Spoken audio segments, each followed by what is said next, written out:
Hey guys, welcome to my YouTube channel Ideological One Destination for All Information.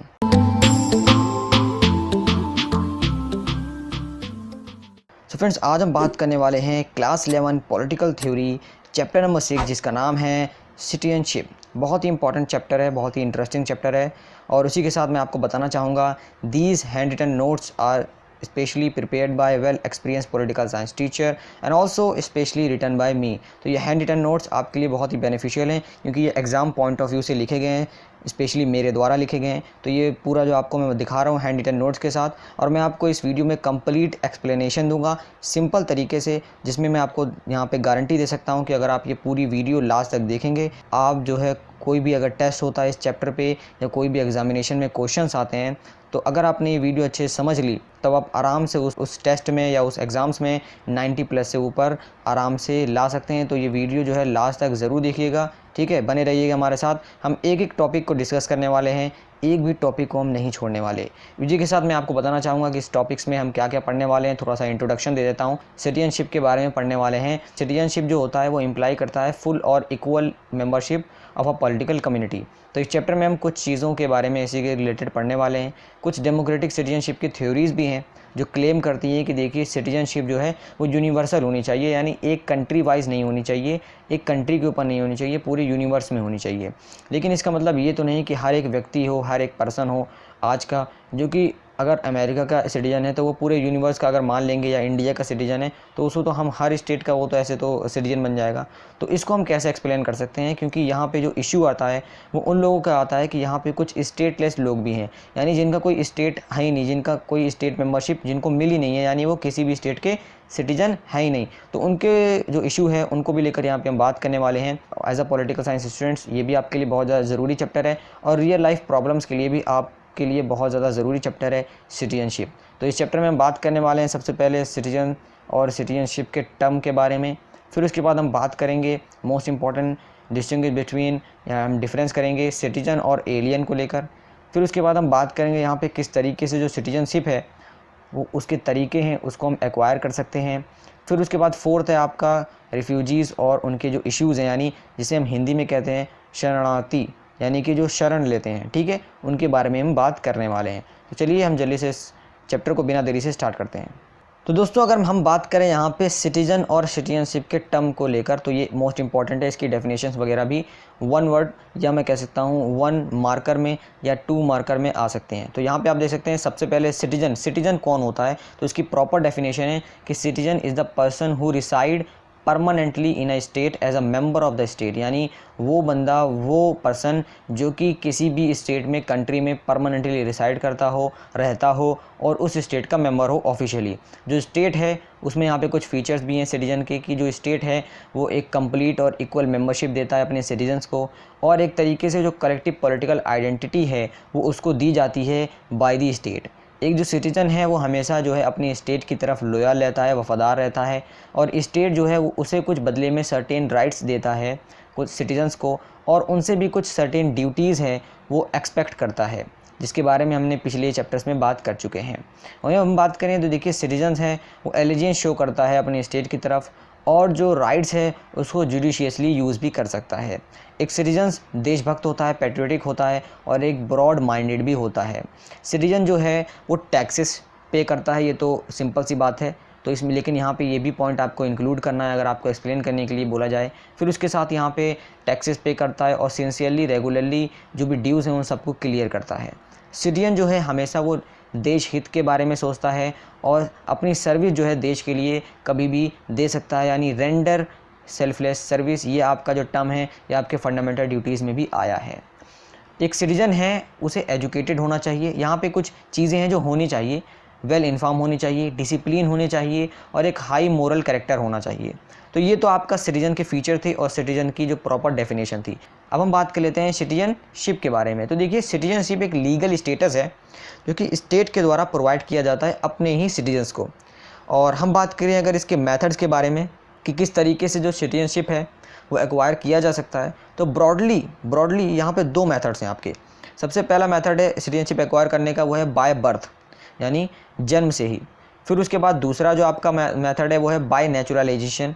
Naturalisation में आपके कई तरीके होते हैं, जैसे कि सिटीजनशिप जो है कुछ राइट्स देते हैं, प्रिविलेज देते हैं। इसमें आपके कुछ रेसिडेंस के रिलेटेड होते हैं, जैसे 10 ईयर 5 ईयर आपको रिसाइड होना होता है कहीं किसी भी स्टेट में या उनके रूल के अनुसार। मैं यहाँ पे इंडियन कंटेक्स्ट में बात करूँगा, तो इंडियन कंटेक्स्ट में यहाँ पे ब्रॉडली 2 मेथड हैं, बाय बर्थ और बाय नेचुरलाइजेशन, जिसमें आपके कुछ प्रोसेस होता है। तो दोस्तों अभी तो यहाँ पे आपको समझ में आ गया होगा सिटीजनशिप और सिटीजन्स को लेकर। तो चलिए हम बात कर लेते हैं अब यहाँ पे, जैसे कि मैंने आपको बताया था सिटीज़न और एलियन को लेकर। तो देखिए एलियन ये वाला नहीं है, जादू वाला एलियन नहीं है, बिल्कुल आप वो मत समझिएगा। ये एलियन का मतलब यहाँ पे कुछ और है इस कंटेक्स्ट में। तो देखिए सिटीजन के बारे में तो हमें पता ही है, सिटीजन वो होता है जो एक किसी भी स्टेट में परमानेंटली रिसाइड करता है। वहीं दूसरी तरफ मैं एलियन के बारे में आपको बताऊँ तो एलियन वो होता है जो किसी भी स्टेट या कंट्री में टेम्परेरी रिसाइड करता है, यानी टेम्परेरी तौर पे वहाँ पे रहता है। सेकंड पॉइंट इसका ये है कि उसके बाद यहाँ पे जो सिटीजन है वो कुछ various types of right enjoy करता है, जिसे हम एग्जांपल के तौर पे ले सकते हैं हमारे फंडामेंटल राइट्स। वहीं दूसरी तरफ हमारे जो एलियन होते हैं वो कुछ लिमिटलेस सिविल राइट्स ही एंजॉय कर पाते हैं, जैसे कि राइट टू लाइफ वगैरह ये सब। फिर उसके बाद हम बात करें थर्ड पॉइंट की, इसमें सिटीजन जो होता है वो कुछ सर्टेन ड्यूटीज़ परफॉर्म करता है, और यहाँ पे जो एलियन होता है उसे नेसेसरी नहीं है कि वो सारी की सारी ड्यूटीज़ को परफॉर्म करे। यहाँ पे जो सिटीजन होता है वो देशभक्त होता है, लॉयल्टी दिखाता है, अपनी एलिजेंस शो करता है स्टेट की तरफ। वहीं जो एलियन है वो एलिजेंस दिखाता है, पेट्रियटिज्म दिखाता है उसके खुद के स्टेट की तरफ, यानी जहाँ से वो बिलोंग करता है। वहीं मैं बात करूँ यहाँ पे जो सिटीजन है उसे आप ईज़िली एग्जाइल नहीं कर सकते या बाहर नहीं निकाल सकते, लेकिन जो एलियन है उसे कहा जा सकता है कंट्री को लीव करने के लिए एनी टाइम। तो ये सारे आपको फीचर्स हैं, और मुझे आशा आपको समझ में आ गया होगा एलियन और सिटीजन में डिफरेंस क्या होता है। तो ये बहुत इंपॉर्टेंट है, क्योंकि ये आपके एग्जामिनेशन पॉइंट ऑफ व्यू से भी काफ़ी ज़्यादा ज़रूरी है, क्योंकि इसके जो क्वेश्चंस हैं वो काफ़ी बार रिपीट भी हुए हैं। तो मुझे आशा है आपको समझ में आ गया होगा एलियन और सिटीजन के बीच में डिफरेंस। अब मैं बात कर लेता हूँ यहाँ पे कौन कौन से तरीके हैं जिससे हम सिटीजनशिप जो है एक्वायर कर सकते हैं, ले सकते हैं। तो देखिए जैसा कि मैंने आपको बताया था 2 तरीके broadly, by birth, bye naturalisation. Bye naturalisation में आपके कई सारे प्रोसेस हैं जो सर्टेन रूल्स हैं, कंडीशंस के अनुसार यहाँ पे अप्लाई होते हैं। तो यहाँ पे मैं आपको बताऊँ तो जो सिटीजनशिप होती है जो बर्थ के द्वारा एक्वायर की जाती है, इसमें क्या होता है यहाँ पे ये ब्लड रिलेशनशिप के प्रिंसिपल्स के ऊपर चलती है या प्लेस ऑफ बर्थ के ऊपर।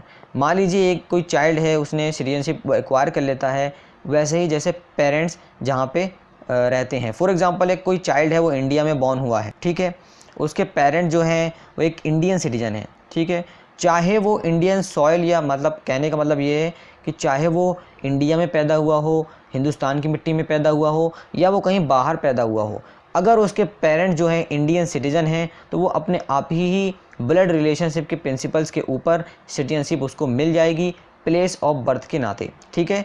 उसे बर्थ के अनुसार यहाँ पे प्रिंसिपल ऑफ ब्लड रिलेशनशिप के तहत उसे यहाँ पे सिटीजनशिप मिल जाएगी irrespective of place of birth. ये आपका इंपॉर्टेंट पॉइंट है, मुझे आशा आपको समझ में आ गया होगा।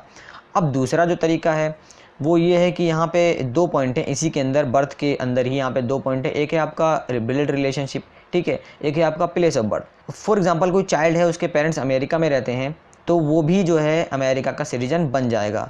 तो सिटीजनशिप, लेकिन यहाँ पे दूसरा तरीका है नेचुरलाइजेशन का। तो कोई भी फॉरेनर अगर चाहे, फॉर एग्जांपल कोई फॉरेनर चाहता है इंडिया का सिटीजनशिप लेने के लिए, ठीक है, तो उस बेसिस पे यहाँ पे हम केस लेके चल सकते हैं। तो फॉरेनर अगर चाहेगा कोई भी सिटीजनशिप लेने के लिए तो उसे हर कंट्री में कुछ ना कुछ सर्टेन कंडीशंस रखी गई हैं, वो उसे फुलफ़िल करनी होती है, ठीक है। जैसे कि आपके कुछ मैंने आपको बताया सर्टेन बहुत सारे होते हैं, जैसे कि आपके लॉन्ग रेसिडेंस हो गया, कंडीशन के अनुसार यहाँ पे अप्लाई होता है। Oath of allegiance, purchase of immovable property, या कई कंट्रीज़ में ये भी कंडीशन लगाई गई हैं। पब्लिक एम्प्लॉयमेंट के भी होता है, मैरिज के ऊपर भी होता है, कॉन्क्वेस्ट या तो ट्रांसफ़र ऑफ टेरिटरी, ठीक है। ये सारे तरीके हैं जिससे नेचुरलाइजेशन में आते हैं, कुछ कंडीशंस अप्लाई की जाते हैं जिसके द्वारा आप किसी भी कंट्री के उनके सर्टेन रूल्स एंड रेगुलेशंस के पूरा करने के बाद आप वहाँ की जो सिटीजनशिप है वो एक्वायर कर सकते हैं। तो यहाँ पे आपको ब्रॉडली समझ में आ गया होगा नेचुरलाइजेशन का और बर्थ का। तो बर्थ का यहाँ पे समझ में आ गया होगा आपके ब्लड रिलेशनशिप के ऊपर होता है और प्लेस ऑफ बर्थ के ऊपर होता है। लेकिन यहाँ ब्लड रिलेशनशिप जो है स्ट्रॉन्ग होता है पहले वाले पॉइंट में, बर्थ वाले में, क्योंकि अगर कोई इंडिया का चाइल्ड है वो बॉर्न हुआ है बाहर, लेकिन जो उसके इंडियन जो पेरेंट्स है वो इंडियन है, तो वो इंडियन ही कहलाएगा। अब इसी के बीच सिटीजनशिप में सबसे बड़ा जो मुद्दा निकल के आता है वो है आपका रेफ्यूजीज़ का, शरणार्थी का, और उनके इश्यूज़ को लेकर। उनकी ऐसी कंडीशन देखी गई है। यहाँ पे यूएन ने भी कई बार उनकी कंडीशंस के बारे में जिक्र किया है। तो सबसे पहले हम जान लेते हैं कि रेफ्यूजीज़ का मतलब क्या होता है, इसकी प्रॉपर डेफिनेशन क्या होती है। तो देखिए, वो पर्सन्स, वो व्यक्ति जिन्होंने अपनी कंट्री को छोड़ दिया या छोड़ना पड़ा due to political, economic, cultural और नेचुरल कॉज की वजह से। पॉलिटिकल हो सकता है, पॉलिटिकली जो चीज़ें हैं जैसे कि रिलीजन वाइज भी हो सकती हैं, कास्ट वाइज भी हो सकती हैं, कोई भी पॉलिटिकल रीजंस हो सकते हैं। इकोनॉमिकली भी हो सकती है, इकोनॉमिकली सही नहीं है वो, कल्चरली भी हो सकती है, और कोई नेचुरल कॉज, अर्थक्वेक या कोई भी जो ऐसे डिज़ास्टर्स आते हैं नेचुरली, उसके कारण भी हो सकते हैं। और इन सारे कारणों की वजह से, पॉलिटिकल, इकोनॉमिकल, कल्चरल, नेचुरल, इनकी वजह से वो स्टेटलेस हो जाते हैं, उन्हें अपनी कंट्री छोड़नी पड़ती है और वो स्टेटलेस हो जाते हैं, तो उन्हें कहा जाता है रिफ्यूजीज़। ठीक है, अब यहाँ पे बात करते हैं हम इनके जो इशू है उसको लेकर। तो यहाँ पे देखिए कई सारे इश्यूज़ आए हैं इनको लेकर, जैसे परसिक्यूशन हो जाता है इनका, प्रताड़ित किए जाते हैं ये लोग, इनका क्रूअल ट्रीटमेंट होता है, सही से इनका ट्रीटमेंट नहीं होता, इनके साथ सही व्यवहार नहीं किया जाता, या कोई नेचुरल कैलेमिटीज़ की वजह से इन्हें ये सारी झेलनी पड़ती हैं, फेस करनी पड़ती हैं प्रॉब्लम, वॉर से करनी पड़ सकती है, कंट्री में अगर डिवीज़न हो जाता है उससे करनी पड़ सकती है, या इलीगल इन्फिल्ट्रेशन का प्रॉब्लम भी इन्हें फेस करना पड़ सकता है, घुसपैठिए के तौर पे फमाइन हो सकते हैं। बहुत सारे जो कॉजेज़ हैं इनकी वजह से, यहाँ पे बहुत सारे जो कारण हैं उनकी वजह से यहाँ पे जो रिफ्यूजी का इशू है ये बहुत जल्दी ही उभर के आया है, और यूएन ने भी इसके ऊपर काफ़ी ज़्यादा कई बार ज़ोर भी डाला है। इसी के साथ यहाँ पे किसी भी लार्ज नंबर ऑफ रिफ्यूजीज़ को मैं कह सकता हूँ पॉलिटिकल असाइलम ग्रांट करना या देना, ये एक तरीके से एडमिनिस्ट्रेटिव, इकोनॉमिक और सिक्योरिटी का भी बहुत बड़ा कंसर्न है, बहुत बड़ा मैटर है। तो इसलिए यहाँ पे ये भी प्रॉब्लम होती है डेमोग्राफिक की, पॉपुलेशन की, कि ये डेमोक्रेटिक कैरेक्टर है जो कंट्री का, उसको अपसेट करता है। उसी के साथ यहाँ पे अगर आप रिफ्यूजीज़ को शेल्टर प्रोवाइड करते हैं तो इलीगल इमिग्रेशन जो है, जैसे कि हमारा एग्जांपल ले सकते हैं आप बांग्लादेशी रिफ्यूजीज़ का, जो 1971 से 1972 के बीच में हुआ था, जिसने पूरी तरीके से बहुत इंडियन इकोनॉमी को अफेक्ट करा था। उसी के साथ यहाँ पे सीरियन सिविल वॉर का एग्जांपल ले सकते हैं वर्ल्ड वाइड, ग्लोबली। फिर उसके बाद आपका रोहिंग्या मुस्लिम माइग्रेशंस जो भी रिसेंटली जिसका इशू बहुत उठा था। तो ये सारे जो इश्यूज़ हैं, इन सब को यहाँ पे इनके जो इश्यूज़ हैं ये उभर के आए हैं रेफ्यूजीज़ को लेकर। तो देखिए, जो भी रेफ्यूजी का इशू है ये सब पूरी तरीके से डिपेंड होता है कंट्री के डेमोग्राफिक कैरेक्टर के ऊपर, क्योंकि यहाँ पे कई सारी चीज़ें, कई सारे फैक्टर जो इसके ऊपर डिपेंड होते हैं। तो दोस्तों, अगर हम बात करें यहाँ पे रेफ्यूजी के जितने भी इशू हैं उनको रिसॉल्व कैसे किया जाता है, तो देखिए कई सारे फैक्टर्स के ऊपर डिपेंड है। कि कंट्री के डेमोग्राफिक कैरेक्टर है उसके ऊपर डिपेंड होता है, उनकी जो इकोनॉमी है इसके ऊपर डिपेंड होता है, और मैं कह सकता हूँ यहाँ पे काफ़ी ज़्यादा प्रॉब्लम भी इनको फेस करनी पड़ती है, क्योंकि नेचुरल कैलेमिटीज़ हो गई, पॉलिटिकली हो गई, इनकी भी यहाँ पे कुछ सेल्फ रीजंस होते हैं जिन्हें इन्हें देखना होता है। तो ये कई सारे जो इशू है अभी भी चलते आ रहा है, देखते हैं इसके कुछ आगे चल के कुछ फ्यूचर में अगर कोई जो एक्सपेक्टेशंस हैं या कुछ सॉल्यूशंस हैं वो निकल के आते हैं कि नहीं। इसी के साथ हमारा यहाँ पे एक बढ़िया कॉन्सेप्ट निकल के आया है जिसका नाम है ग्लोबल सिटीजनशिप। तो चलिए इसके बारे में बात कर लेते हैं। ये टॉपिक मोस्ट इंपॉर्टेंट है, मज़ेदार है। तो यहाँ पे देखिए साइंस और टेक्नोलॉजी में इतना डेवलपमेंट हो गया है, इन्फॉर्मेशन में, ट्रांसपोर्टेशन में, कम्युनिकेशन में, ये सारा इतना डेवलपमेंट हो गया है कि ये इसी तरीके से हमें लगता है कि हम एक दूसरे से कनेक्टेड हैं, और इसने हर फील्ड में जो है कंट्रीब्यूशन अपना दिया है। और इसकी वजह से जो एक धारणा बन गई है लोगों की इन सारे डेवलपमेंट्स की वजह से, वो है किसकी धारणा, वो है ग्लोबल सिटीजनशिप की धारणा, नोशन ये बन चुका है। प्रेजेंट फेज़ की बात करें, ग्लोबलाइजेशन का फेज़ है, आप सबको पता है ग्लोबलाइजेशन चल रहा है, वर्ल्ड जो है इंटरकनेक्टेड है, कई सारे मॉडर्न मीन्स ऑफ ट्रांसपोर्टेशन है, कम्युनिकेशन है उनके द्वारा। आज की बात करें तो यहाँ पे हम कुछ लाइव इवेंट्स देख सकते हैं कंप्यूटर पे, टेलीविज़न पे, सिर्फ इंटरनेट की हेल्प से पूरी दुनिया में क्या चल रहा है ना, न्यूज़ क्या चल रही है, और किसी भी वर्ल्ड के किसी भी कोने से न्यूज़ ले सकते हैं हम यहाँ पे, जिसमें कि हमारे गेम्स होते हैं, स्पोर्ट्स होते हैं, नेचुरल और मैन मेड डिज़ास्टर होते हैं, उन सब के बारे में भी हम न्यूज़ ले सकते हैं। वर्ल्ड में कहीं से भी कुछ नेचुरल कैलेमिटीज़ होती हैं, वॉर्स होती हैं, टेररिस्ट एक्टिविटीज़ होती हैं, मिलिट्री ऑपरेशंस होते हैं, सारी की सारी जानकारी अब हमें एक जगह बैठ के मिल जाती है। तो आज में बात करें तो जो आज की मीडिया है वो भी कैपेबल है कि सारे के सारे जो इवेंट्स हैं वो कवर कर लेती है इंस्टेंटली, और हमारे जितना भी शेयर कंसर्न है, जो भी इमर्जिंग इशू है ह्यूमन राइट्स को लेकर, उसने भी काफ़ी ज़्यादा बढ़ावा दिया है ग्लोबल सिटीजनशिप को। रेफ्यूजीज़ और इन्वायरमेंट ने भी काफ़ी ज़्यादा स्ट्रेंथ करा है ग्लोबल सिटीजनशिप के कॉन्सेप्ट को, इसको काफ़ी ज़्यादा मजबूत करा है रेफ्यूजीज़ ने और इन्वायरमेंट ने। रेफ्यूजीज़ ने और इन्वायरमेंट में, ये लास्ट लाइन समझना बहुत ज़रूरी है। अब आप लोग मन में सोचेंगे ठीक है ग्लोबल सिटीजनशिप हमने पढ़ लिया, ये मॉडर्न मीन्स और डेवलपमेंट की वजह से जितनी भी चीज़ें आए हैं, तो इसके बेनिफिट्स क्या हैं। हमें क्या फ़ायदा मिलेगा इसी से, ये बताइए। तो देखिए यहाँ पे ये आपके एग्जामिनेशन पॉइंट ऑफ व्यू से इंपॉर्टेंट है और as a political science students आपको जाना ज़रूरी है। तो यहाँ पे इसके बेनिफिट्स के बारे में बात करें तो ये हमें हेल्प कर सकता है जो भी सोशियो इकोनॉमिक डिस्पैरिटीज़ हैं, ठीक है, बाय कोऑपरेटिव, यानी कोऑपरेटिव एक्शंस अगर लिया जाता है वर्ल्ड कम्युनिटी के द्वारा इन सारे के सारे सोशियो इकोनॉमिक डिस्पैरिटीज़ में, कमियों में, तो उससे क्या हो सकता है, काफ़ी ज़्यादा कंट्रीज़ हैं इसका फ़ायदा ले सकती हैं, डेवलप कर सकती हैं।